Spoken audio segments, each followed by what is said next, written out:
Welcome, everyone. Welcome back to another live stream. It's your host, Danny Haifong. Nuclear war is back in the geopolitical landscape as recent moves made by Donald Trump and his administration, as well as Russia's response, have sent a clear message that Vladimir Putin is preparing for the worst, despite the enthusiasm of latest talks. The Intermediate Range Nuclear Forces Treaty is now fully dead, with Russia getting rid of its own self-imposed restrictions, and the START treaty could very well be next. While the mood has softened, Putin's aim, while the mood has softened and claims of a deal acceptable to Russia has been supposedly offered by the U.S., huge problems remain. The U.S. Air Force recently sent a nuclear sniffer just off of Russia's territory, and Russia has not budged in its overall goal to win this conflict. Our next guest will help us parse through the truth behind the whiplash of the reality, and that is former British diplomat and geopolitical analyst Alastair Crooke. Alastair, thanks so much for joining me today. Always a pleasure. Thank you. Great. Yes. Well, you recently actually wrote an article talking about recent developments, Alastair, on your Conflicts Forum Substack. And while I pull that up for people to see, I want your reaction to the latest developments. There has been talks between, of course, Witkoff and Putin that have just ended. However, just before this, we saw Donald Trump's nuclear submarine threat that then was followed by Russia announcing Reshniks in serial production, as well as the fact that Russia's foreign ministry has said that their own restrictions on intermediate range missiles has been let go of because of U.S. moves in particular, as well as NATO moves over the last several months to years. So talk about these escalations in this context as you've been following what's been going on in this conflict. I think this nuclear threat, so-called, of the two subs being, if you like, nuclear or higher class submarines, being, as Trump said, positioned close to Russia, misunderstands and miscasts the whole issue. And therefore, the Russians, I don't think, will take this very seriously. These Ohio class submarines, essentially nuclear-equipped, nuclear-capable submarines, are second strike weapons. That is to say, after Russia putatively had made a first strike on America, the whole point of these submarines, which are deployed all the time, always, there are already two there. It's not as if he sent any purpose in sending any more. They lie quietly on the ocean floor. Quietly, because any noise, any engine start will be detected by the Russians, who have acoustics across the whole area, and they have killer subs who will follow these. So to suggest you're going to send them out in the open on the seas, in Kellogg, the supposed advisor to Trump was sort of whispering, well, we'll send the whole fleet and they can cruise up and down.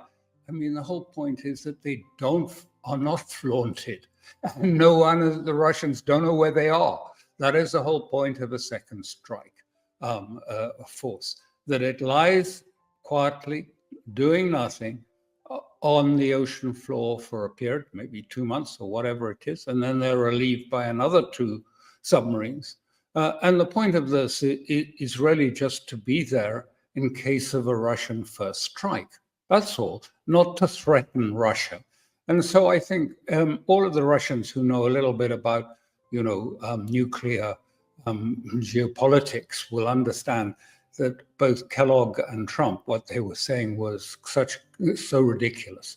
Must have had the Pentagon pulling their hair out, saying, oh yes, what, you don't want us to send our whole second strike capability out in the open so the Russians can know exactly where everything is. Come on, that is the opposite of what we would do.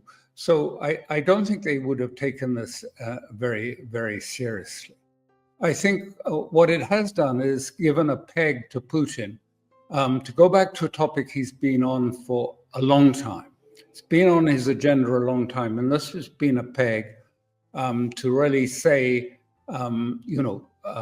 okay, well, you have been placing intermediate and short-range missiles into Europe. Yes, the INF treaty is out of, if you like, it's no longer valid at the moment, but we have been unofficially observing it and keeping to it. But now we're dropping that. We are going to actually have to respond to this by our own positioning of short and intermediate range missiles. And at the same time, no coincidence, I suspect, he mentioned the Oreshnik missile, not nuclear, but a hypersonic missile that can reach anywhere in Europe, is now in serial production and is in the hands of the Russian army and therefore is available. And the great thing, if you like, is that it is much more effective than a nuclear weapon because of its accuracy. That's the game changer, is its accuracy. It can really pinpoint.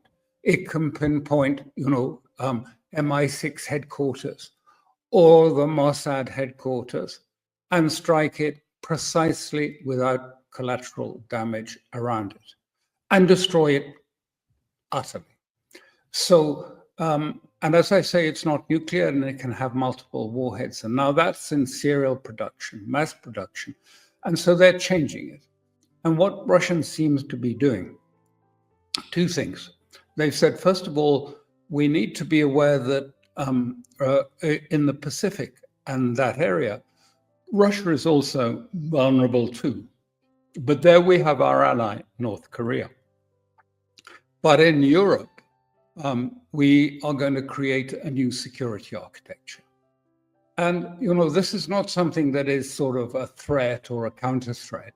It is a new architecture because this is what Russia has said from the outset. Putin made this clear in the speech on the 14th of June. What is necessary, the root cause of the problem in Ukraine is, if you like, the lack of a security architecture which safeguards Russia and Russian interests. And we need to get round to the architecture. Well, the West is just ignoring the treaty and going on its own way. So Russia has decided that it's going to do its own architecture. Now, will this prompt the West to do something that it sorely needs to do, which is to reinstate or renegotiate an intermediate and short-range nuclear missile treaty, or not? At the moment, there seems no interest in this at all. You may recall, just to underline it, that the United States has put missiles both in Poland and Romania. And during those talks, the first talks that did take place between Biden and Putin, then after the talks, Blinken made it clear to Lavrov that the Americans intended to put these missiles in Ukraine.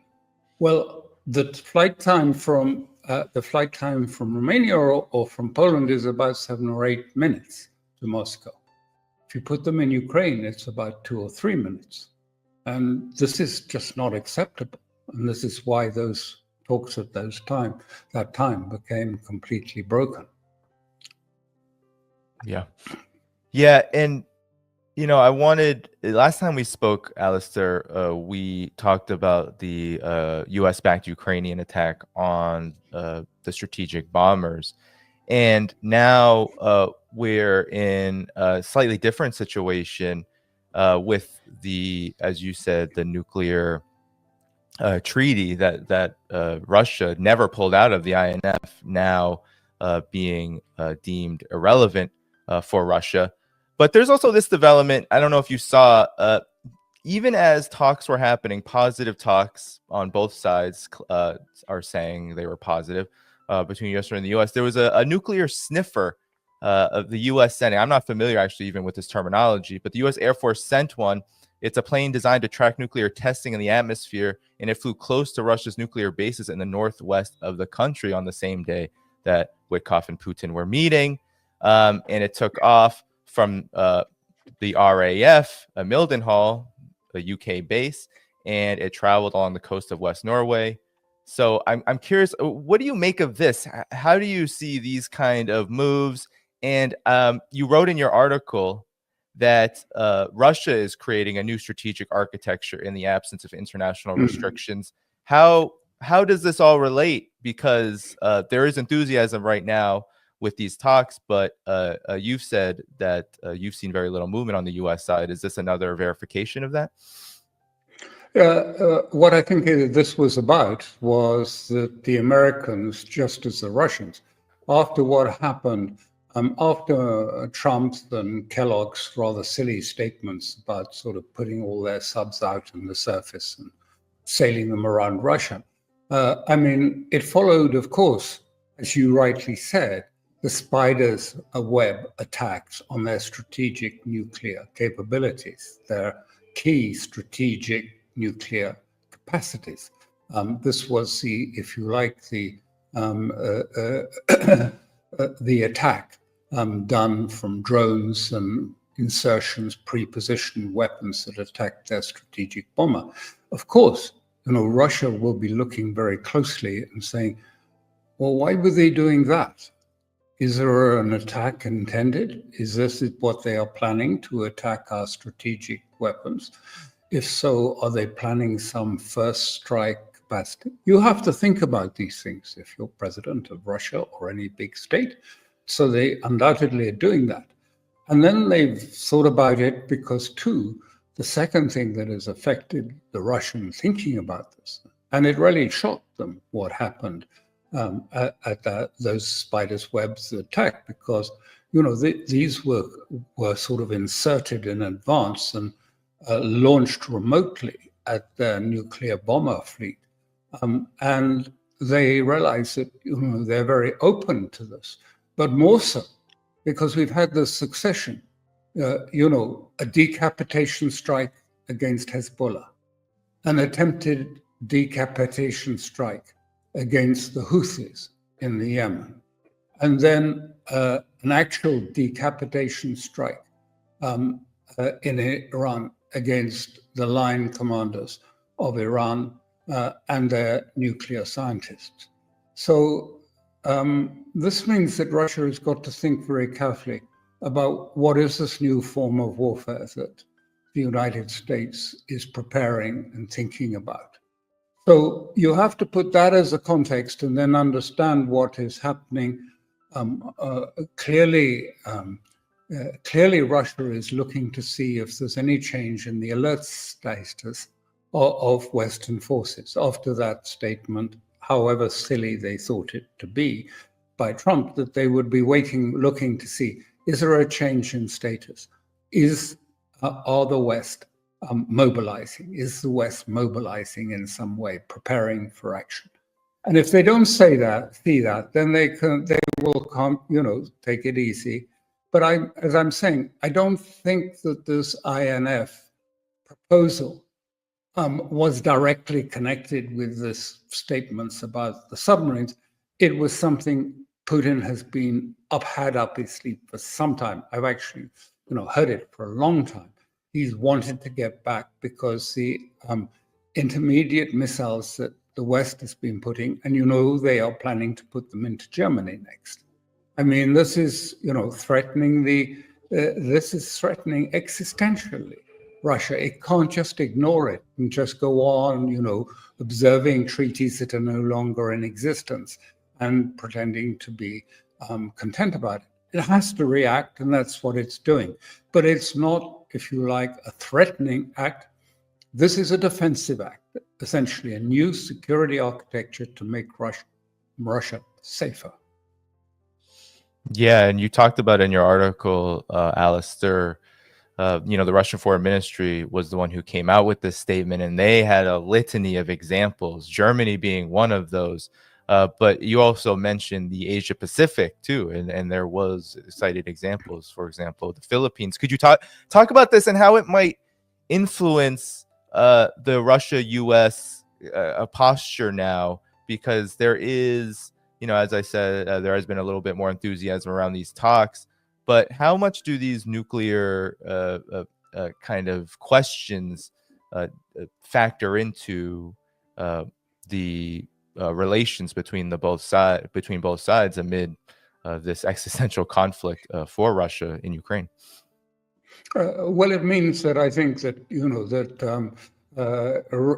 the position of North Korea becomes crucial, because then Russia can, if you like, base missiles in North Korea, its ally there, that both cover the Asia-Pacific region and even can stretch to the United States, even intermediate missiles, not the missiles covered, if you like, by the START treaties.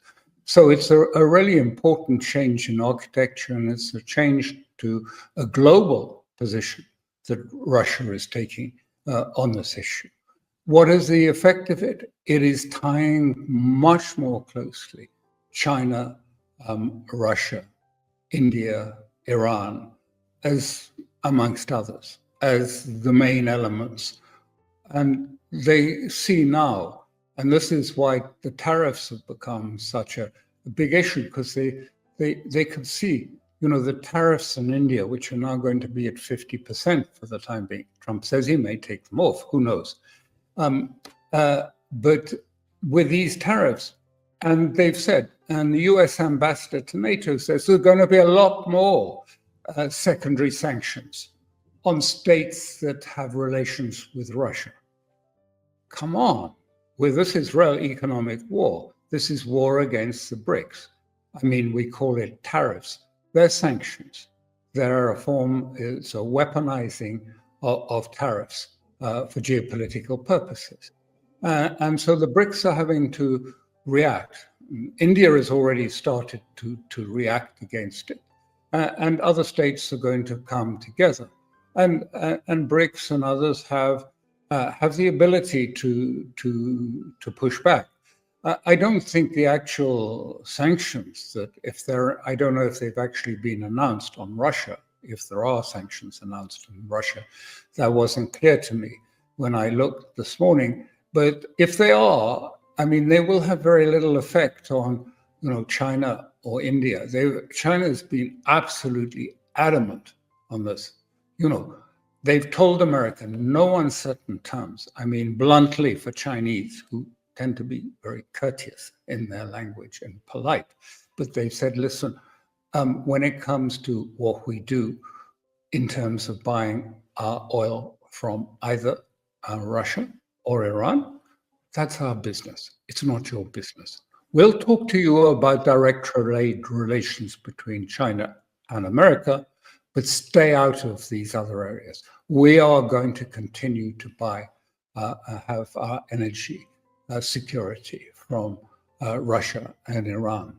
So we're seeing a big sort of, if you like, pushback starting because it's now been made so clear with these tariffs that the United States is pursuing an economic war against the BRICS, and the BRICS have to find a way. It's no longer about economics or trade positions.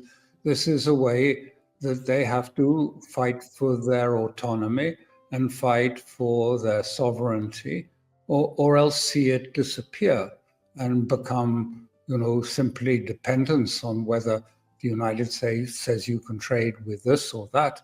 And then they lose they lose then their sources of energy supply. Secure energy is no longer available.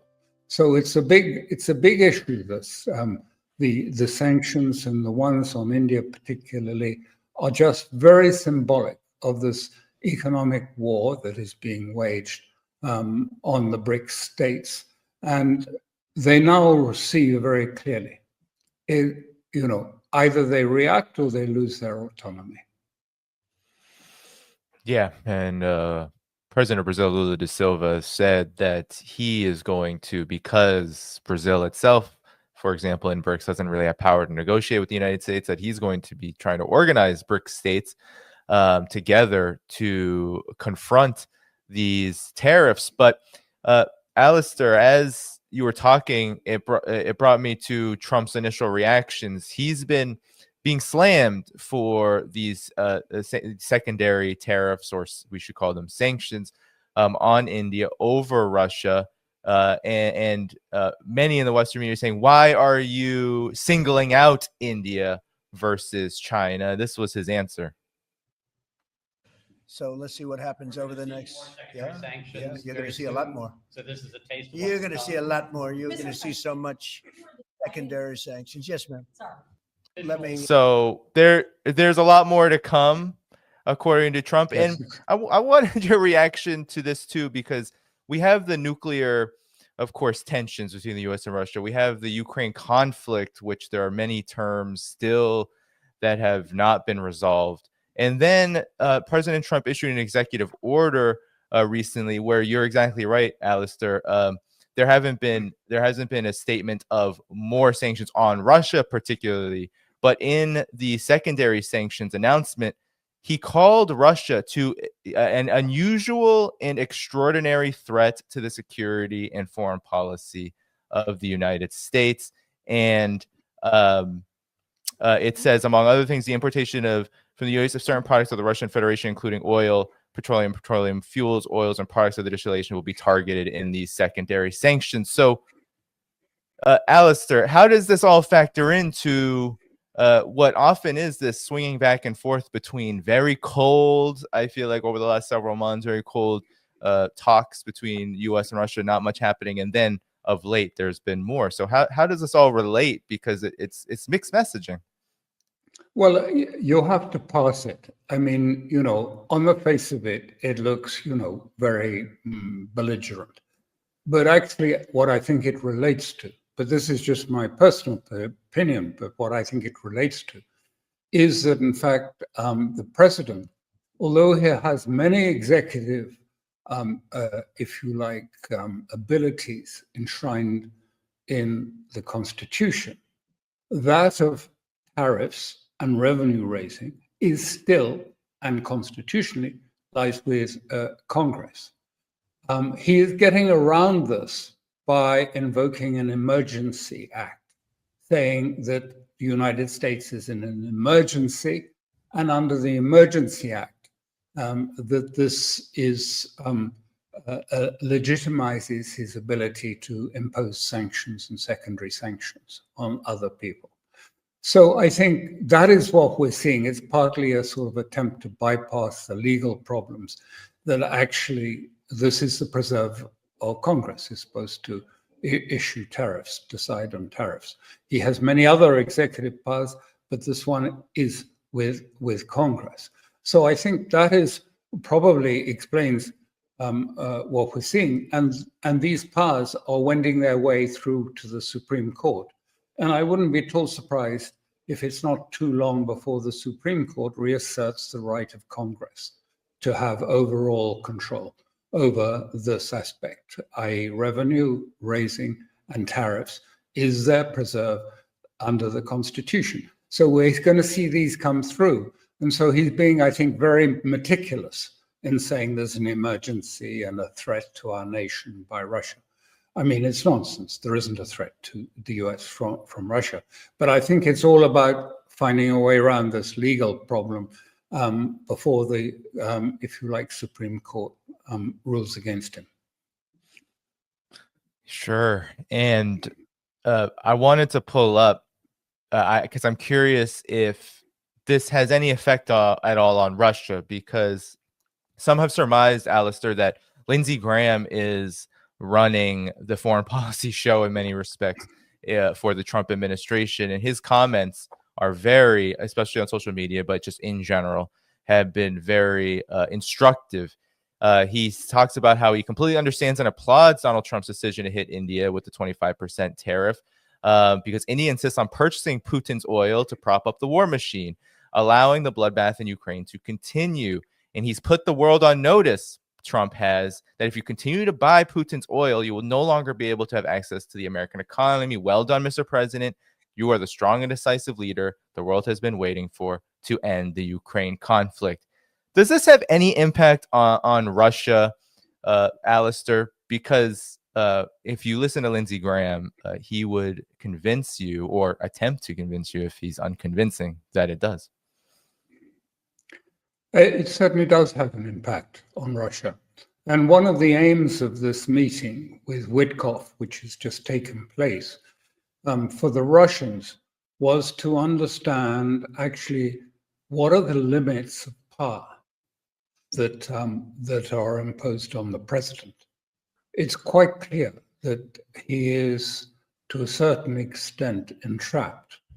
The Epstein case, it shows no sign of lying down and dying. In fact, it's metastasizing all the time into something more extensive.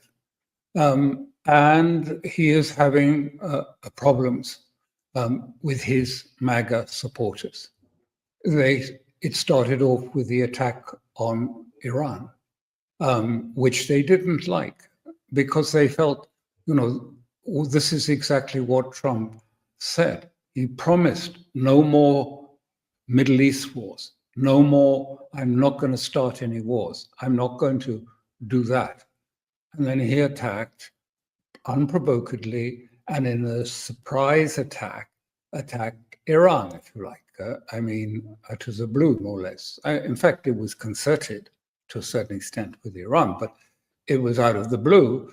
And they were supposed to start negotiations on the following Sunday with Witkoff, who was already sort of preparing to go there for further talks. And then, bang, they were attacked. So what they're asking is, in effect, what Putin, and I'm putting it in much more boldly than Putin, who's very careful in his language, would say, but they are questioning who really is in charge of the United States. Is Trump in charge? Is he able to do things?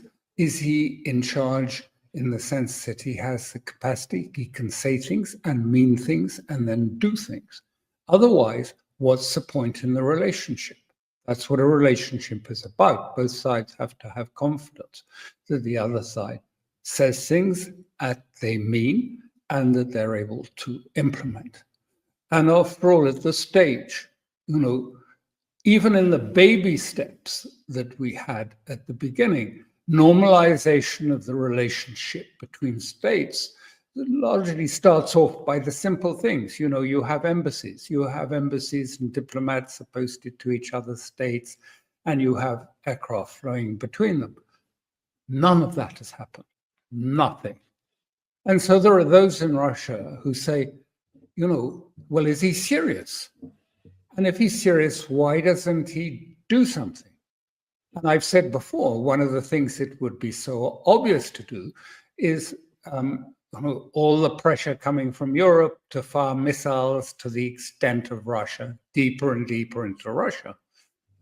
Well, that is based on a presidential finding by Biden that authorized the CIA to mount, if you like, missile attacks into the depth of Russia. Well, it wouldn't be very difficult for Trump to come up and say, well, yeah, there was this finding during the last administration, but who knows, it could have been signed by the auto pen. I don't even know that it's valid. So I've told the CIA to stop it, but it doesn't happen. So Russia looks and they think, is he really able to come to an agreement? What is entrapping him? What is stopping him? And the first answer to that question is that the Senate is trying to stop him. These bills that are being put up, there's one just put up last week they've put into a spending measure, which was put into existing spending measures for a further $1 billion to go to Ukraine. Well, MAGA won't be happy with that at all. They won't like that. You said no more money going to Ukraine on the campaign trail.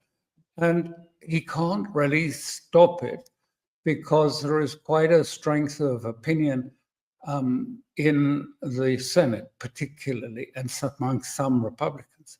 And what we're talking about here, just to be very blunt, really, this is a struggle for, in the Republican Party, for control of the Republican Party and to wean away the MAGA support from Trump and to return, if you like, the Republican Party to being a unit party, as it was, the country club elite running the Republican Party, not the deplorables in the Rust Belt of America.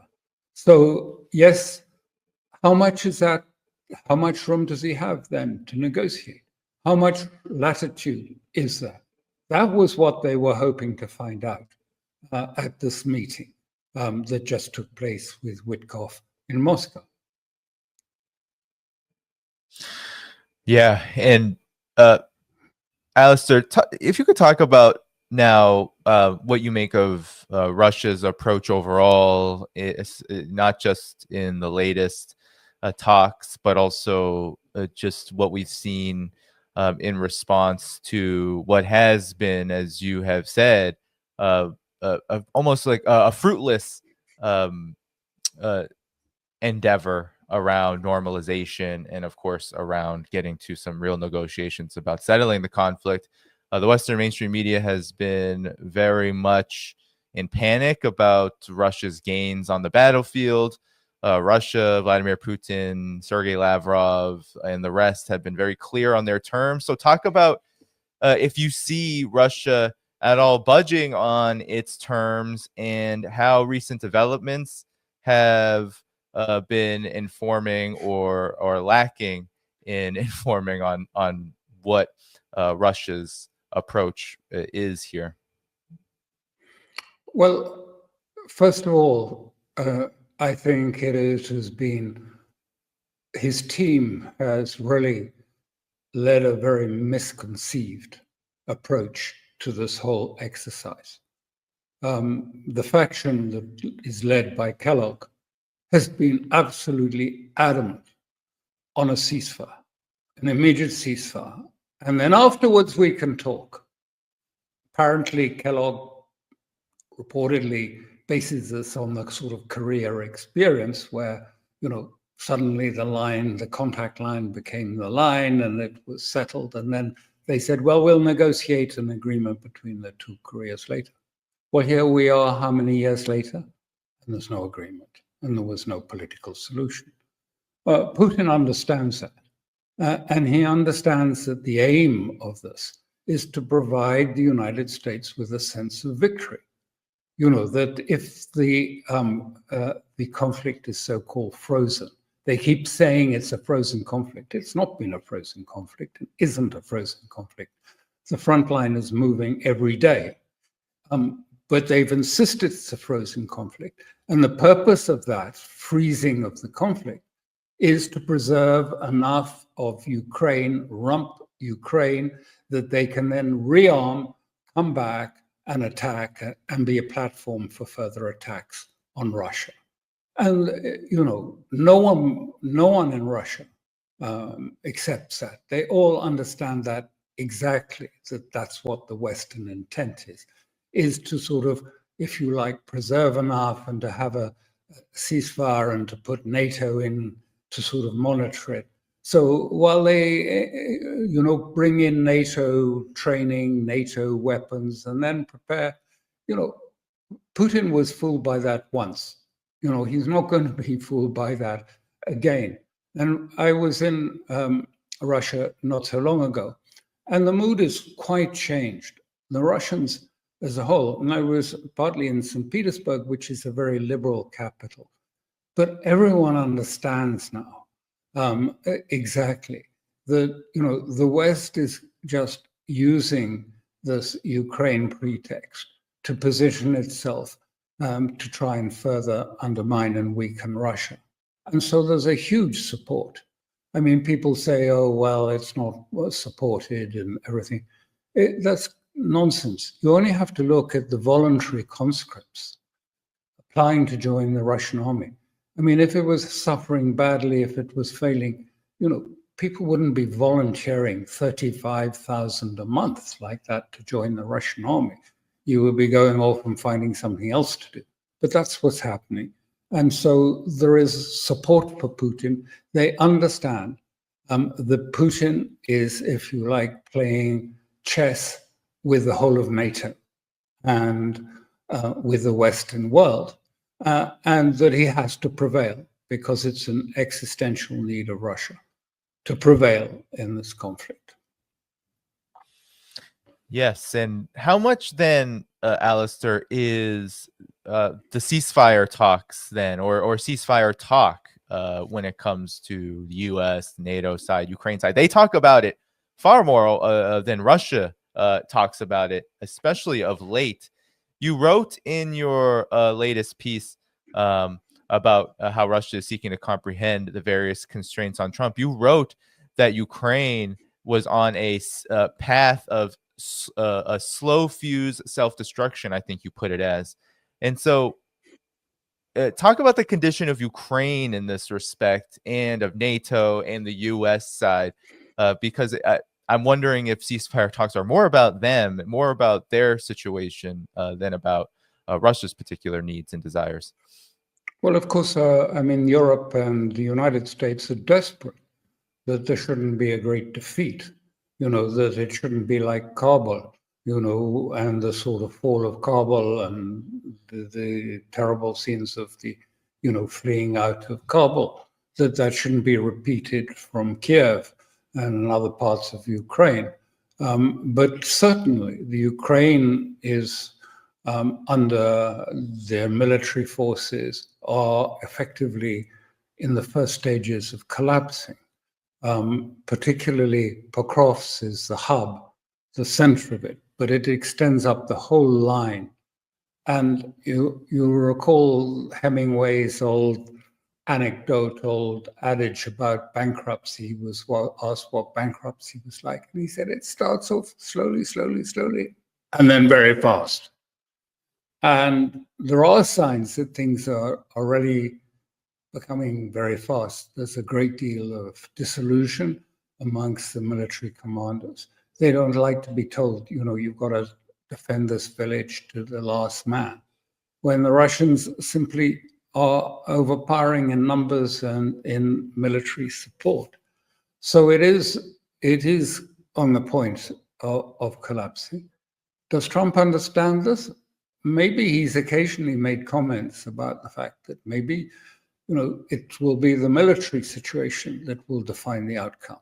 And he's right on that. That's right. It is going to be decided on the battlefield, not in a negotiation between in Istanbul. It'll be decided on the battlefield. The details, maybe, yes, will have to be sorted out in Istanbul. But yes, it will be decided on the battlefield, and it's looking as if it's getting closer and closer to a final resolution, a denouement of this conflict. And that's why he's so desperate to get something that can be presented to the American public as, America won again. We haven't been defeated. We really won, and Russia has been weakened by this whole process. I mean, of course, it's just nonsense, but increasingly the West relies on narratives rather than facts on the ground to persuade people. We can always construct or craft a narrative to suggest that it may look like defeat, but really it was a win. But it's becoming less and less credible, and everyone understands that. And Europe, in particular, is in a sort of state of despair over it, because so much of the EU, their ability to preserve the EU, hinges around the sort of rallying around the flag of Ukraine, pretending that Ukraine is somehow Europe, which it isn't, but pretending it's somehow Europe against the terrible Slavs. I mean, it's just an identity politics that was first started by Zbigniew Brzezinski back in the 70s when he wrote his great chessboard and said, whatever we do, if Ukraine is part of Russia, then Russia may end up controlling the heartland of Asia. If Russia without Ukraine is just a regional power. So the purpose of American policy is to make sure that Ukraine is outside of the sphere, the geographic, the military sphere of Russia. That is our aim, and that's what's being pursued. And the ceasefire talk is just a tool to that end. Yeah, and I'm so glad I have you here today, Alastair, because I haven't even covered this to a certain degree, but I wanted your analysis of the situation then with Vladimir Zelensky. As I said before, it appears Ukraine is talking a lot about ceasefires, talking a lot about after the war of late. He's been having talks with Trump, with the EU, with Ursula von der Leyen regularly. And I just wanted to highlight this part. Ukraine seeks a real and fair end to this war. And of course, emphasizing the importance of Europe, as has been the case. But it's this language talking about after the war that is much more common. Talk about Zelensky's position and why Zelensky might be talking more and more about after the war now than at any point of its tenure.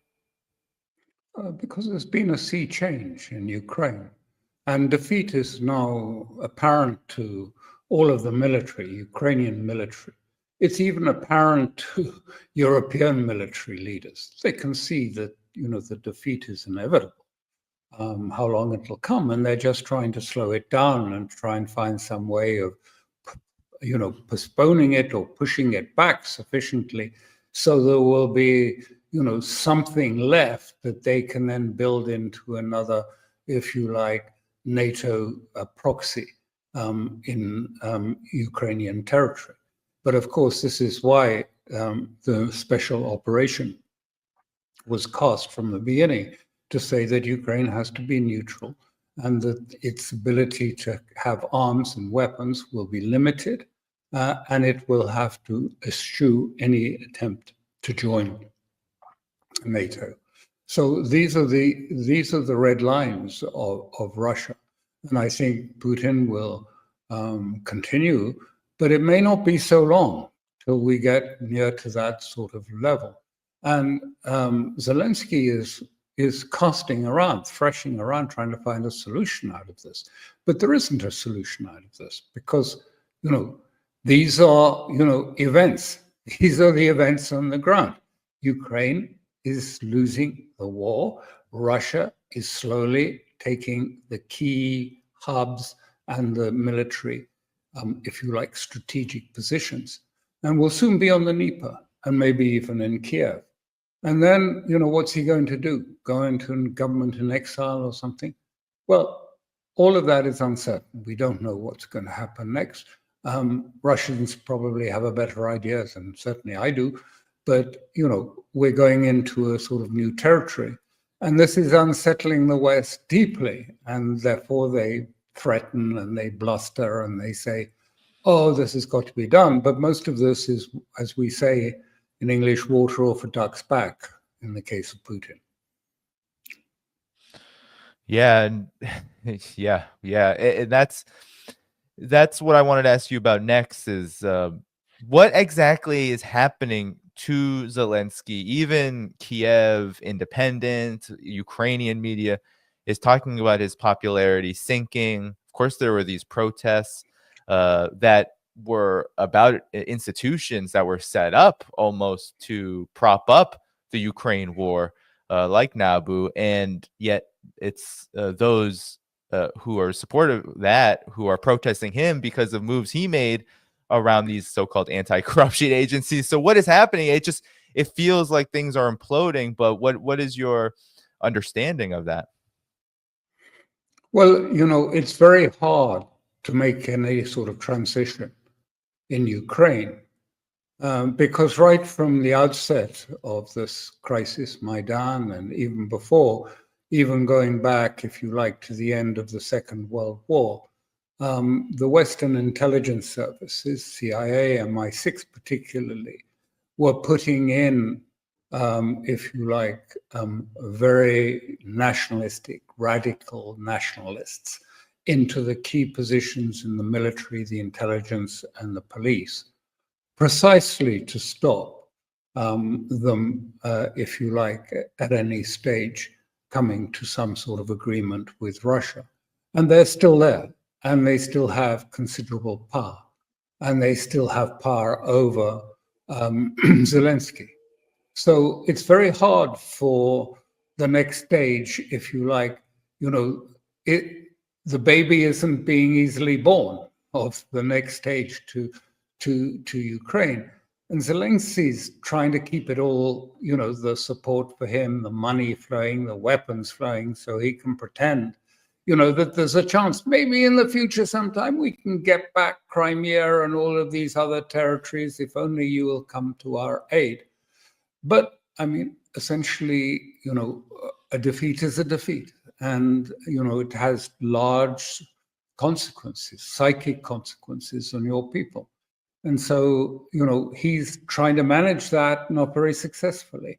And I think the West is casting around for who they'd like to have in his place. But there isn't really a very obvious example. And of course, behind him stand really, the nationalist zealots who may not be willing to let him go. I mean, telling him, you go forward, you're on the front line, and behind him stand the bayonets. Right. Yeah. Yeah. Very good points, Alastair. And then my final question before moving on to another part of the world, Alastair, is this.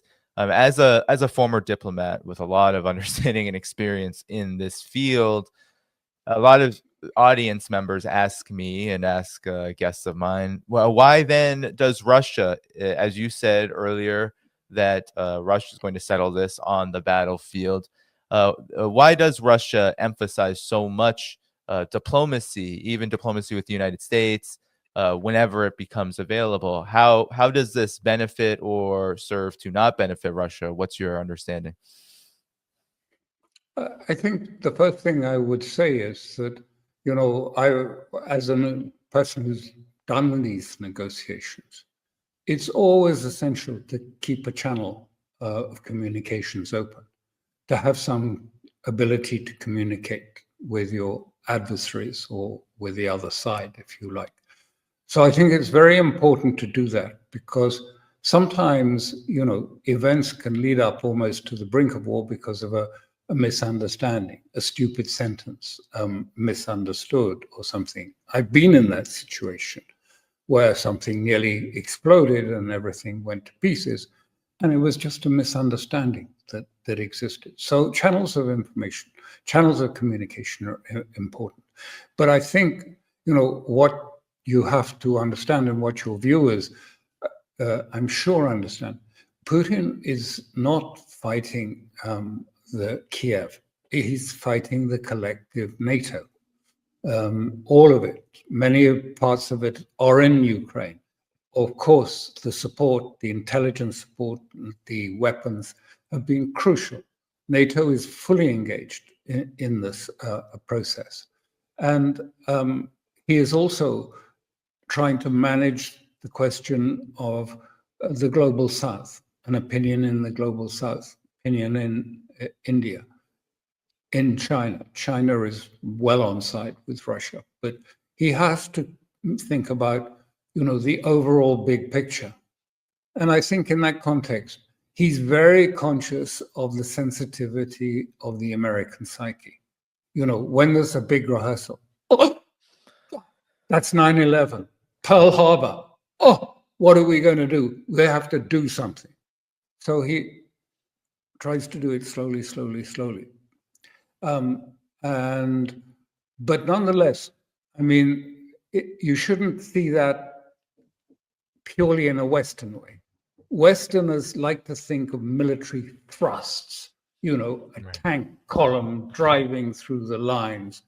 They think of what happened in Iraq, even though that's misunderstood, but they think of, the Desert Storm and, going through and smashing by a big thrust. Whereas Russia puts pressure right across the line all the points, not all together all at once, but pretty well all together, maybe back a bit, then back forward, but the pressure accumulates and accumulates until instead of a thrust going in the middle, the thing just decomposes, just disintegrates under the sort of widespread pressure. So the strategy is quite different from how NATO or the West understand it, and that leads to misunderstandings. But Putin has always, and Russia's been very clear, this is an existential threat to us. And the answer to it is we have to have and discuss. And they're willing to discuss it. They even put out papers, I think in December 23, saying we need to have a proper security architecture in Europe. And I think that this must be perfectly obvious to everyone who's watching this video. We do need that because none of us want to end up in something that escalates into a nuclear war. And then finally, as I said, finally, before getting on to the next part of the world, last question on this, Alastair, is this: do you find that some of my channel have been on here and said that, you know, the only way to enforce that kind of security architecture, the only way to address the root causes, as Russia has put it, to fully achieve demilitarization, denazification of Ukraine, is to essentially move into a mode of not only breaking down the front lines, but taking Odessa and then moving even forward, even to the point of where political control in Kiev is dictated by Russia. Do you see it this way, or is there another path out of this? Oh, of course. Of course, I mean, Russia, I don't know. Of course, I'm not privy to their plans. But, you know, Odessa is the key to the Black Sea. And the West and NATO have been trying to get hold of the Black Sea for a long time, for 200 years or so. It's been and would be, of course, if the West held Odessa, there would be a direct threat to Crimea. So I would think it would be unlikely that they would leave that. How far they go, I mean, I think, you know, I've been in situations, I mean, I'm not a military person, but I've been in Afghanistan. It's amazing how quickly when something, it's like an avalanche. You know, you start off with a little change and then suddenly things slip and slip and slip. And you know, you shouldn't, you know, once it breaks down, it can break down very quickly. It may take longer or it may be shorter, but, you know, the pressures that Russia is putting on it is precisely that, to get to the point at which there is systemic collapse, not just of the military, but systemic collapse of the whole structure of the extreme nationalists in Kiev and the whole system. And when that is done, then, you know, I think Russia will sort of pull back a bit and we will see who comes forward and wants to take on the job of sort of restoring, Ukrainian restoring, you know, normal life, which is what everyone is wanting in Ukraine, to return to Ukraine under something like an effective government. Yeah, and the question is can the combined West, the collective West, accept such a scenario? No. No. No, but they may have to. I mean, you know, that's the end of it, is that they may have to. And, you know, you have to put up with it. They have to put up with what happened in Kabul. You know, that's life. This is, you know, this is what facts in the battlefield mean. You know, if you're defeated, and it's painful. You have to pick yourself up, pull yourself together, and accept it.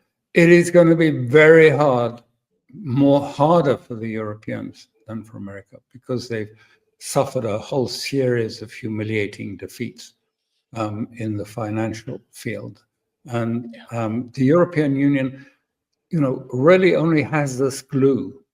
It's a very strange glue because it's an artificial identity that has been put together to give this glue, but they only have this glue. And once that falls, you know, you'll have the Baltic states going in one direction, you have Italy and Spain, and the Mediterranean states saying, no, we want to go and have good relations with Russia. We'll have many Germans saying, let's restart the Nord Stream. And the EU will not survive that, I think. Yeah, I just remember the last time I was in Europe a couple of years ago, and seeing just how invested Europe at all levels, whether it was in the streets of Berlin or in Brussels, you see just how inundated Europe is and invested in this conflict. And as you said, it's so directly connected to their economic life now that pulling out is going to be very challenging. But Alastair, I wanted to now. But can I just wanted to interrupt before you leave the Sure. subject. Yeah, sure. What you say is true of the elites, of the establishment. Yes, exactly. It's not true of the people. Yep. You know, there is not a clamor for war with Russia in Europe. This Right. is a fiction. I mean, you know, I live here in Italy, and I can tell you, no one's, you know, sort of gagging to go to war with Russia at all. And everyone's feeling the economic pain. And, you know, they despise those elites in Brussels. They really dislike them, and they know the elites despise them back. This is the rift. So it's not all of Europe Totally. in that sense. Yeah, I mean, that's what the sense is. And because, you know, like a traveler like me, you're going to be in those tourist areas, in where that kind of capital is. And that's where the messaging, the shaping of the narrative, you just see it all around. That's how they're trying to, and they failed to convince people that this is a worthwhile project. And heck, it's almost been 3 years now, and I think the results speak for themselves. Alastair, now to move on to West Asia, the last time we spoke was before the 12-day war, as it's being called now, between Israel, U.S. and Israel and Iran. And now we're in a situation post that cessation of hostilities. Israel appears out of control. I know you've been following developments with Israel very closely. And, you know, because right now we have Israel essentially at war with Ansar Allah. We have Israel at war still in Lebanon, committing near daily strikes there. And the situation in Gaza has become so untenable, unfathomable in its brutality and destruction. So your assessment of the situation in West Asia as it pertains to this project that Israel and the United States are pursuing there? Well, I don't want to make too much of it, but I did go on the Iranian television sometime before that and say an attack was coming from Israel, and it would likely be a decapitation attack. And that was just some time before. And I don't think this conflict is over. I know that Iran also believes that there will be another round of escalation at some point, and are preparing for another war with Israel. Not in the immediate future, perhaps, but you know, they are rearming, getting air defenses sorted out, changing the structure, the command structure. There's a new command structure just been announced to bypass, if you like, the strategic defense system that was too cumbersome. So they are thinking in those terms. The issue is, I think, too complicated to go into in the time we've got. But if there is another strike on Iran, on its nuclear sites, Natanz, Isfahan, etc., it will be pointless, because it seems, and Israel and the United States have agreed, that most of the enriched uranium was either removed before is accessible to the Iranians. It's not going to be complicated to restart the system. It's not going to need great big, you know, centrifuge halls to do it. It can be done in a very small way and just as effectively if they wish to. And that is a decision that we will see. If they are pushed really hard by the Europeans with snapback That is the provision in the JCPOA to restore and make mandatory all the sanctions on Iran. Again, there is this provision. Europeans said they will enact that, will trigger that provision. If that happens, then I think we'll see Iran leave the NPT, the Nuclear Proliferation Treaty. It takes about 3 months to leave it, but they will probably leave it at that point and will become effectively an ambiguously defined nuclear state. So I think that's where we will probably be going with Iran in that time. On the question of Gaza, it's been a case really that, again, we spoke about it earlier, but Trump seems to be trapped by Israel firsters in America and by Israel itself. To begin with, it looked as if Witkoff would be really, a bull in a china shop and would go and really, get a ceasefire. Hasn't happened. He can barely even get, end the famine, the starvation of people in Gaza. And all that we see at the moment, I think it's going to be happening about now. There's supposed to be a security cabinet meeting in Israel starting soon, which will be the decision to occupy Gaza militarily. Even though that, and this is explicit now in the narratives in Israel, even though that means probably the deaths of the remaining live hostages held in Gaza by Hamas. And the chief of defense staff is opposed to this. And there are others in the defense and security establishment who say this is going to be an appalling decision. It's going to be a defeat. Israel is going to be defeated in Gaza and are opposed to this. But it looks as if Netanyahu will ram this through, the decision to, if you like, occupy Gaza. What that's going to mean, is basically the ghettoization of Gaza preparatory to the removal of Palestinians out of Gaza. A grim, grim prospect. But the military, they don't have the resources. Their troops don't really believe in the mission. They are tired. Many of them are reservists and are unhappy at serving. And so there is a great division in Israel about this process.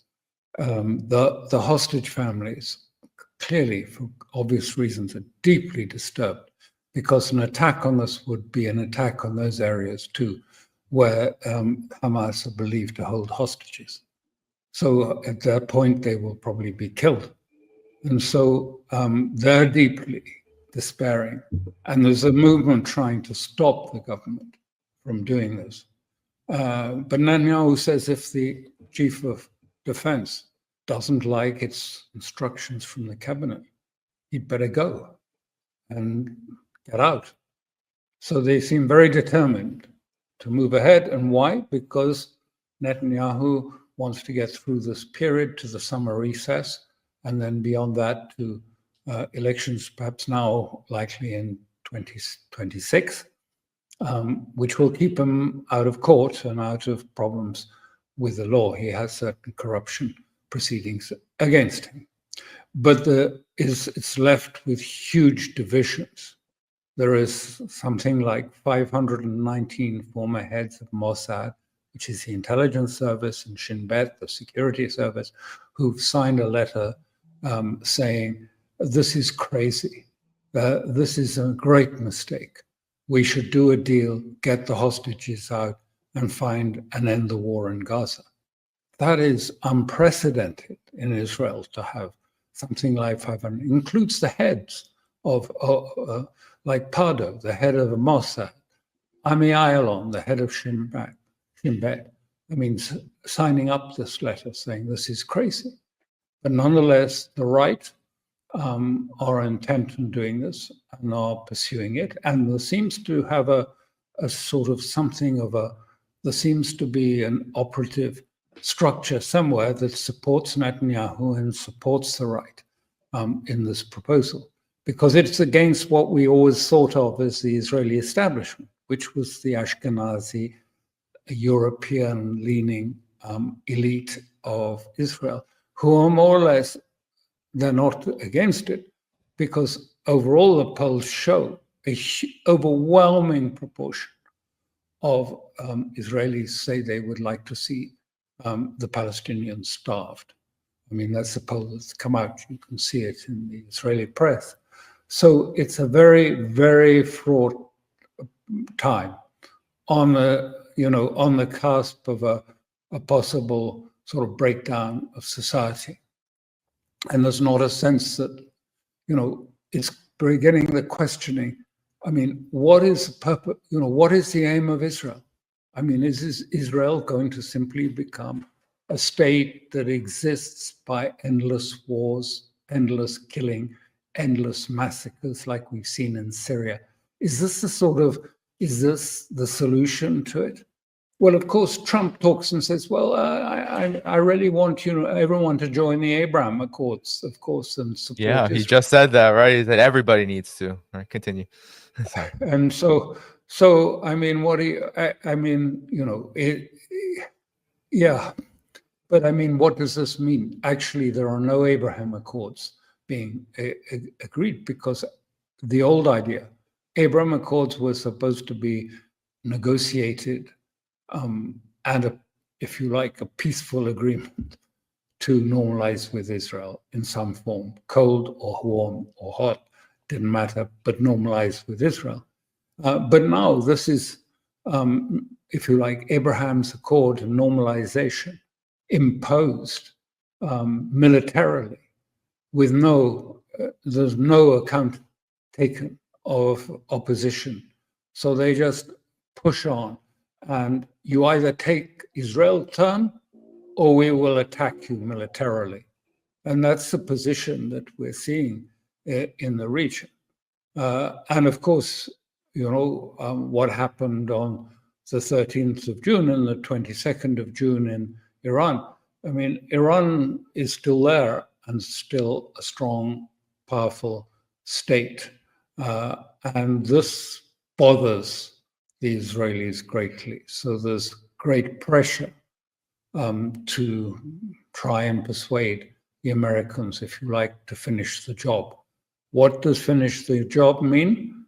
They want to turn Iran into a balkanized state with the Kurds and the Baluchis and the Azeris all fighting each other, and the state incapacitated and unable to exert any political influence in the region.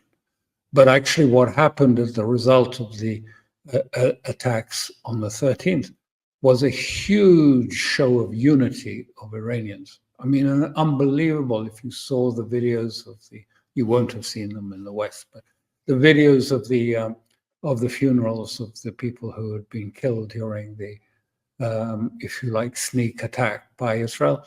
I mean, they were incredible. And the young people, absolutely part of it. People that, many in the West say, well, they were alienated from the government. They are not. They're fully behind it, and they're fully behind the supreme leader has emerged as an icon, as a rock star in all of this. Yeah, well, I do have a bit more time, Alastair, if you had the time to flush out some of this, because I think it's really important. Earlier, as you were talking about the potential of a full-scale occupation of Gaza, it made me think about this whole notion of Greater Israel that especially the Likud party is very much committed to.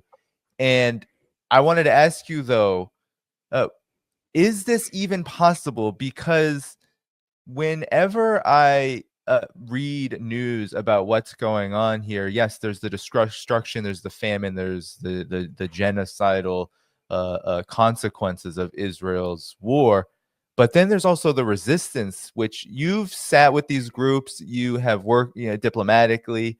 What is your take on the resistance right now? Because it seems like they're still fighting back. They're not going to lay down their arms for a deal that is going to essentially wipe them away, which has been proposed. So is any of this even possible? It just feels like an untenable situation. And it seems like what you're saying is that the divisions inside Israel, while they're not necessarily humanitarian, they are reflective perhaps of this fact. I'm curious if you would agree with that and what your assessment is. This is, I mean, precisely why the chief of defense staff, who's on the field in Gaza, and he's not an Ashkenazi left-wing person at all. I mean, on the contrary, he's messianic. He was chosen, he says, I'm messianic. It's not me saying that. He says it about himself. He's part of the, the sentiments that you hear expressed by Smotrich and Ben-Gvir and others, those that believe in a sort of apocalyptic outcome that will create Israel, greater Israel, through military means. And so we're dealing, you can't approach this and understand this simply by, Western rational thinking. We're talking about eschatological thinking. It's about thinking about, that goes back to the Talmud and even before that. So we're talking about thinking which is based on the absolute belief that God's word and God's decisions will be imposed. We're back. I mean, this is now a religious war in many ways, and there are the rabbis, particularly those that are associated with the settlers, support this idea.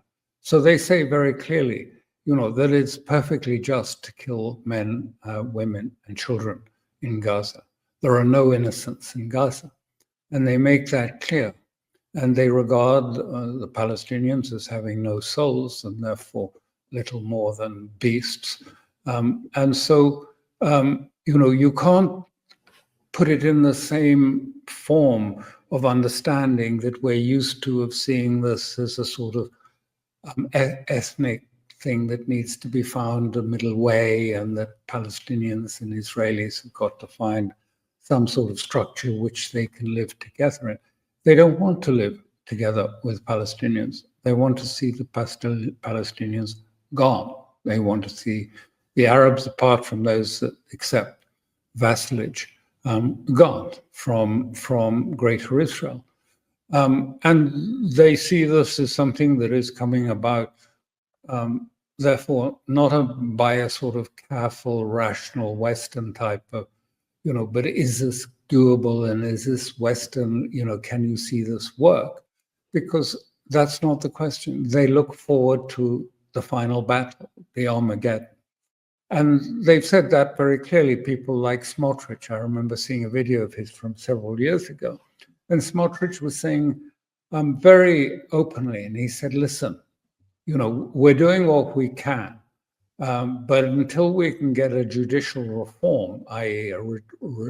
a change in the judicial constraints through the system, what we really need is a big crisis or a big war.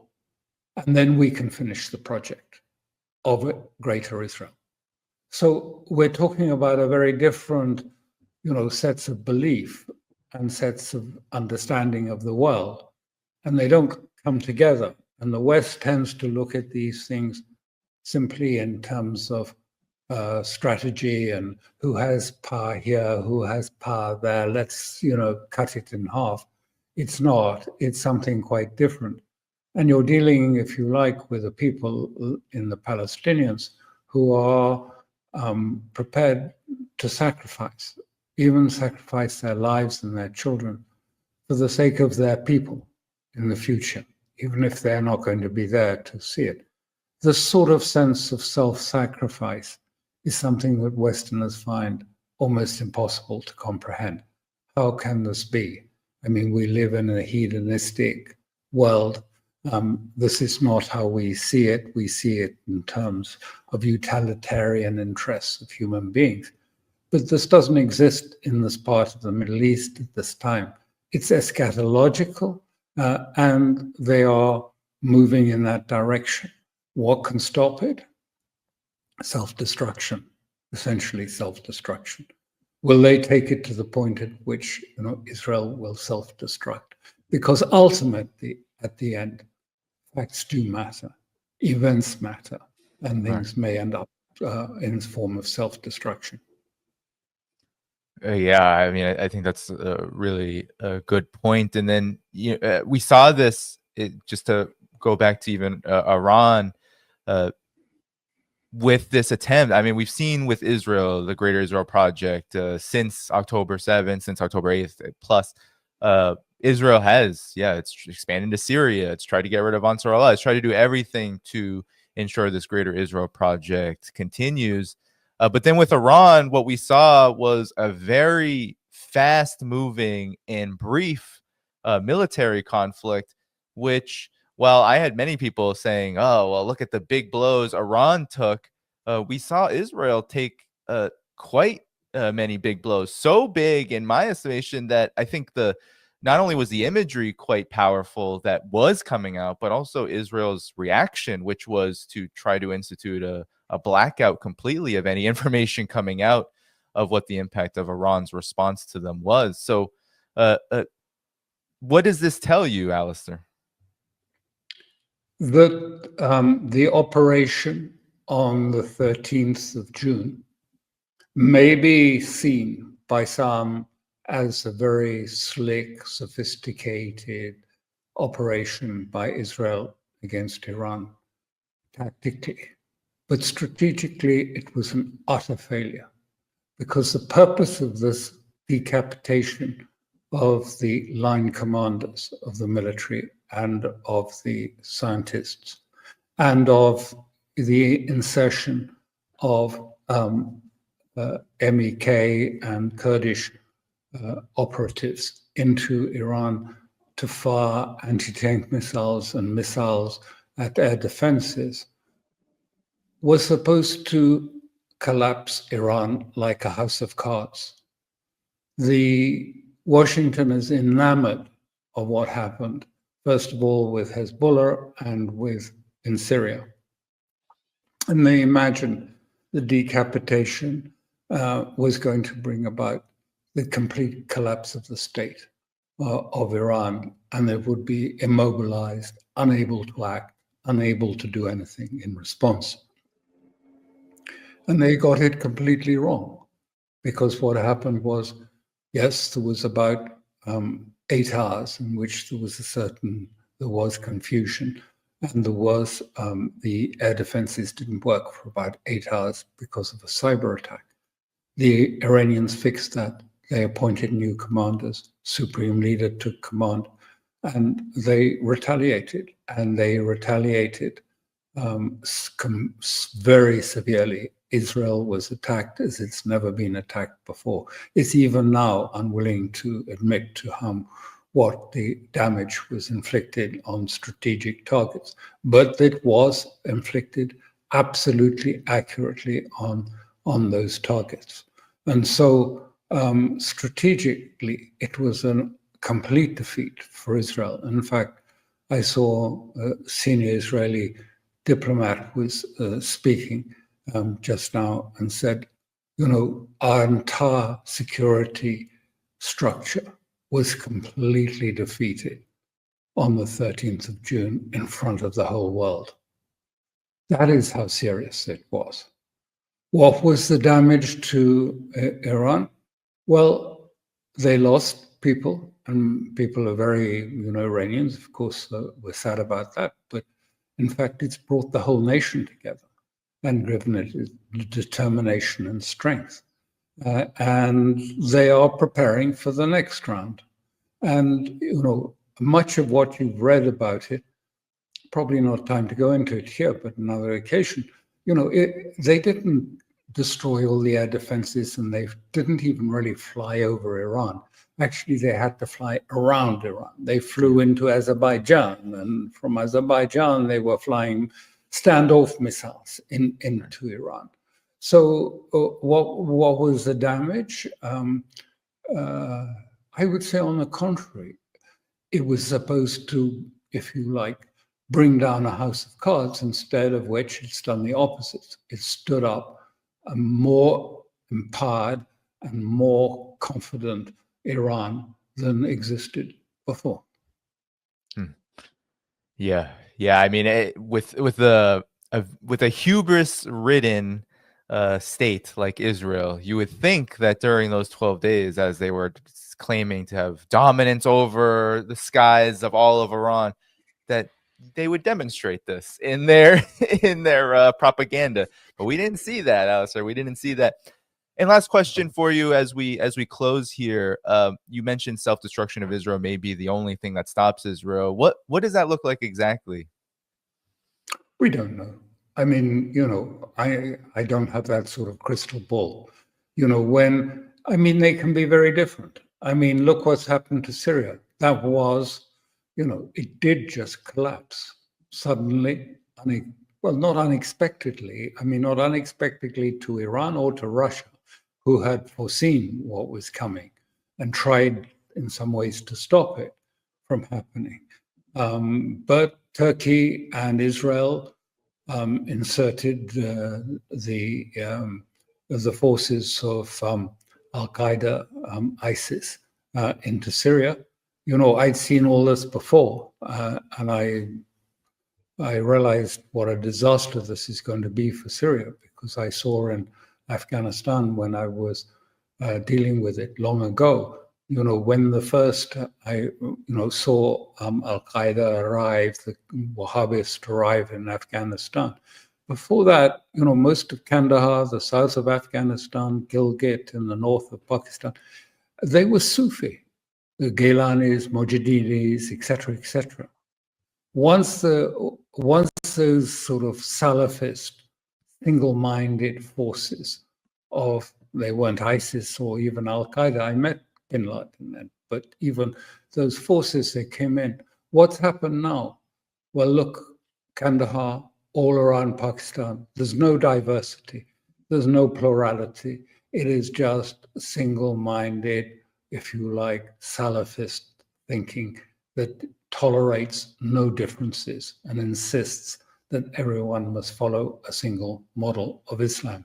And that's what happened in the areas around Afghanistan. That's what's happening in Syria, and what will continue, unfortunately, very sadly, continue in Syria. Well, Alastair, it was so great to be with you today. We're going to end the show here. Everybody should be paying attention to Alastair's work, and you can do that by going to the video description after the show has ended. You can find his Conflict Forums Substack there. Hit the like button before you go. That helps keep the stream boosted in YouTube's algorithm so more people can hear our conversation today with Alastair Crooke. Alastair, any final words before we head out of here? No. I think we've said enough. Great. Well, hit that like button, everyone. Go to the video description to find Alastair's work, as well as all the places to support this channel. And we will have to do this again, Alastair, at some point in the near future. It was great to be with you. Take care, and we'll head out. Good night, everybody. Thank you very much. Thank you.